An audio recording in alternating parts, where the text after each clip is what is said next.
Hey guys! So welcome back to my channel. So for today's video is another layout na naman ang ating gagawin using Microsoft Word. And this time, ang gagawin naman natin ay may theme na silver crown and heels for debut invitation. Ayan. So kung naghahanap kayo ng ganitong klase ng invitation or ng layout para sa inyong debut or 18th birthday, sobrang ganda nito. Lalo na kung hanap ninyo ay may burgundy na theme. So sobrang dali lang itong gawin. Kaya i-download or i-prepare nyo na dyan sa inyong folder yung mga images na kailangan natin dito. At ito ay ang mga burgundy background, silver heel, silver sequins, at ang silver crown or ang tiara. So yun lang yung mga images na kailangan natin dito.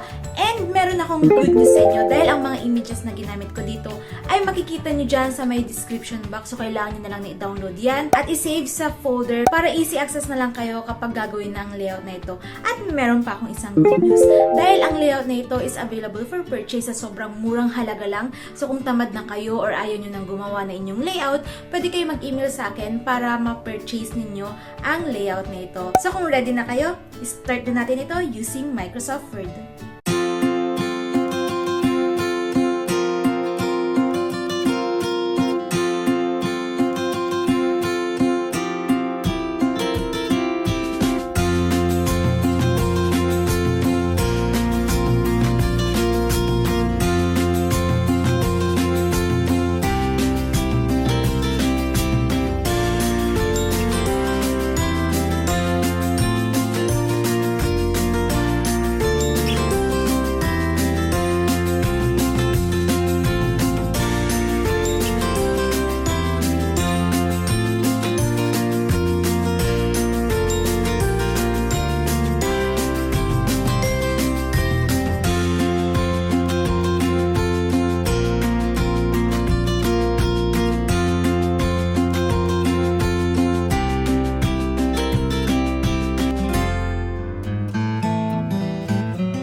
So yun, meron na tayo itong layout na burgundy na may silver crown and heels na pang debut invitation or pang 18th birthday. Ayan. So kung nagustuhan ninyo ito, pwede nyo nang gawin ito or pwede nyo sundan yung video na ginawa natin dito para magkaroon kayo ng ganitong layout ninyo para sa inyong invitation. Ayan. So thank you so much for watching. Kung may mga request and suggestion pa kayo, mag-comment lang kayo sa baba at gagawa natin yan ng video. Again, thank you so much for watching and see you sa aking next video.